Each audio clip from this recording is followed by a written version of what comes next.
UPS NPS का विरोध और ओपीएस की मांग को लेकर एक बार फिर शिक्षकों, कर्मचारियों, अधिकारियों ने हुंकार भरी है। सभी सरकारी विभागों के अधिकारियों, कर्मचारियों और शिक्षकों ने केंद्र सरकार द्वारा लाई जाने वाली यूनिफाइड पेंशन स्कीम और नई पेंशन स्कीम को लेकर अपना विरोध जताया है। यूपीएस की पर्ची जलाकर एनपीएस यूपीएस गो बैक के नारे भी लगाए गए हैं। कर्मचारियों का साफ तौर पर यही कहना है कि सरकार जबरदस्ती ये सारी योजनाएं उन पर थोप रही, जो किसी भी दशा में कर्मचारियों को स्वीकार नहीं है। शिक्षकों, कर्मचारियों का कहना है कि यूपीएस और एनपीएस एक छलावे के रूप में है उनके लिए, और सरकार इस तरह से यूपीएस और एनपीएस लाकर कर्मचारियों के हक को मारना चाह रही है और निजीकरण को बढ़ावा देना चाह रही है। और उनका कहना यह भी है कि भारत एक लोकतांत्रिक देश है। इस लोकतांत्रिक देश में सरकार अपने शिक्षकों, कर्मचारियों के हितों को ध्यान में रखते हुए पुरानी पेंशन यानी कि ओपीएस दिया करती थी, जिससे कि सेवानिवृत्ति के बाद शिक्षकों, कर्मचारियों को किसी दूसरे पर आश्रित नहीं रहना पड़ता था। सभी सरकारी शिक्षक, कर्मचारी सेवानिवृत्ति के बाद सम्मान पूर्वक अपना जीवन जीते थे, लेकिन वर्तमान सरकार शिक्षकों, कर्मचारियों के सम्मान पूर्वक जीवन जीने के अधिकार को छीन लेना चाहती है। कर्मचारियों का यही कहना है कि सरकार शिक्षकों, कर्मचारियों के हितों को अनदेखा करते हुए उनके वेतन में 10% की कटौती कर सेवानिवृत्ति के समय उन्हें कुछ नहीं वापस देना चाहती, जबकि हर एक शिक्षक, कर्मचारी की सेवानिवृत्ति के समय या 10% की कटौती की गई रकम करोड़ों रुपए होगी, और हर एक शिक्षक, कर्मचारी के करोड़ों रुपए की धनराशि हड़प कर सरकार कर्मचारियों के साथ अन्याय कर रही है। जब तक की पुरानी पेंशन बहाल नहीं हो जाती है, तब तक ये कर्मचारी चैन से बैठने वाले नहीं है। आपको बता दें, एनएमओपीएस ने ये रणनीति बनाई है कि आने वाले वक्त में एक बड़ा धरना प्रदर्शन किया जाएगा और सभी कर्मचारियों की पुरानी पेंशन को बहाल करवाया जाएगा। कर्मचारी इसके लिए अभी धरना प्रदर्शन किए हैं, या यूं कहें कि विरोध प्रदर्शन किए हैं, और आने वाले वक्त में आप देखेंगे कि एक बड़ा धरना प्रदर्शन पूरे देश के कर्मचारी करेंगे। राष्ट्रीय अध्यक्ष विजय कुमार बंधु के नेतृत्व में फिलहाल इन सारे विषयों पर अटल टीवी की टीम ने बातचीत की। एनएमओपीएस महाराष्ट्र राज्य प्रदेश अध्यक्ष विदेश खांडेकर से उनका क्या कुछ कहना था इन सारी चीजों पे आप भी सुनिए। विदेश जी, आपका हमारे चैनल अटल टीवी पे बहुत बहुत स्वागत है।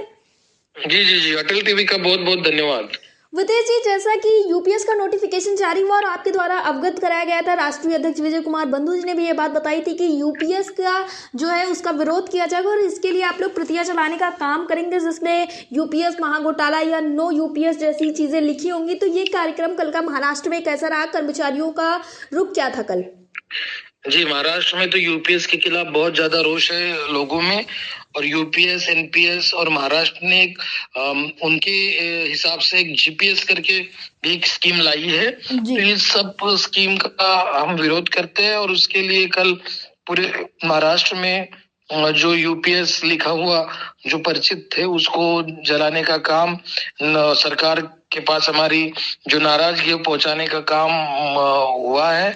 और आने वाले समय में और यूपीएस के विरोध के लिए जैसे ही एनएमओपीएस कुछ कार्यक्रम तय करता है, वैसे हम आगे की रणनीति महाराष्ट्र में भी वो पूरा हिस्सा लेगा। जी, विदेश जी, हमारी बात राष्ट्रीय अध्यक्ष विजय कुमार बंधु से भी हुई, तो उनका साफ तौर पे ये कहना था कि सरकार की अब मनमानी बहुत हो गई और एनपीएस, यूपीएस जो यूफे हैं अब ये कोई भी काम करने वाले नहीं है। कर्मचारियों की मांग ओपीएस है और ओपीएस बहाली के लिए एक जल्द ही बड़ा आंदोलन किया जाएगा। तो आपको क्या लगता है, क्या इस तरह से आंदोलन करना बिल्कुल सही होगा और अब आंदोलन करना क्या सच में जरूरी हो चुका है?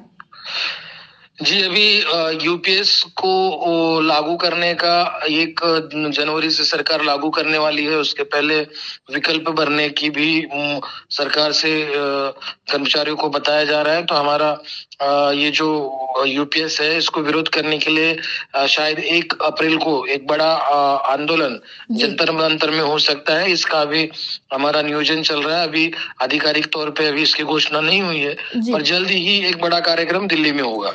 जी, विदेश जी, खबरें ऐसी भी निकल कर आई कि अगर कोई भी कर्मचारी यूपीएस को चुनता है तो उसके पास दोबारा वापस लौटने का कोई मौका नहीं होगा। अगर उसने यूपीएस चुन लिया तो दोबारा कोई विकल्प उसके द्वारा नहीं चुना जा सकता है, जबकि यूपीएस और एनपीएस तो नया आया है। इसका जब ऑप्शन दिया जा रहा है तो ओपीएस तो पहले से ही चली आ रही स्कीम है, तो आखिर ओपीएस क्यों सरकार नहीं ला रही है? कर्मचारियों का साफ तौर पे यही सवाल है। जब यूपीएस और एनपीएस का ऑप्शन है तो ओपीएस का भी ऑप्शन देना चाहिए। जी, हमारी मांग यही है कि सरकार ने जिनको एनपीएस अच्छा लगता है उनको एनपीएस दिया जाए, जिनको यूपीएस अच्छा लगता है उनको यूपीएस दिया जाए, और जिनको ओपीएस अच्छा लगता है उनको ओपीएस दिया जाए। अब सरकार को ये बात समझनी पड़ेगी कि कर्मचारियों में एनपीएस और यूपीएस के खिलाफ बहुत ही रोष है, और सरकार ये भी समझ ले कि आने वाले समय में एक बड़ा आंदोलन कर्मचारी पूरे देश भर में करेगा, तो इसका खामियाजा सरकार को भुगतना पड़ेगा आने वाले समय में। तो ये बात सरकार समझेगी, और हम आंदोलन के माध्यम से सरकार का इस और ध्यान खींचने का पूर्ण प्रयास कर रहे हैं। जी, विदेशी अटल टीवी से जुड़ने के लिए धन्यवाद। थैंक यू, बहुत बहुत धन्यवाद आपका भी।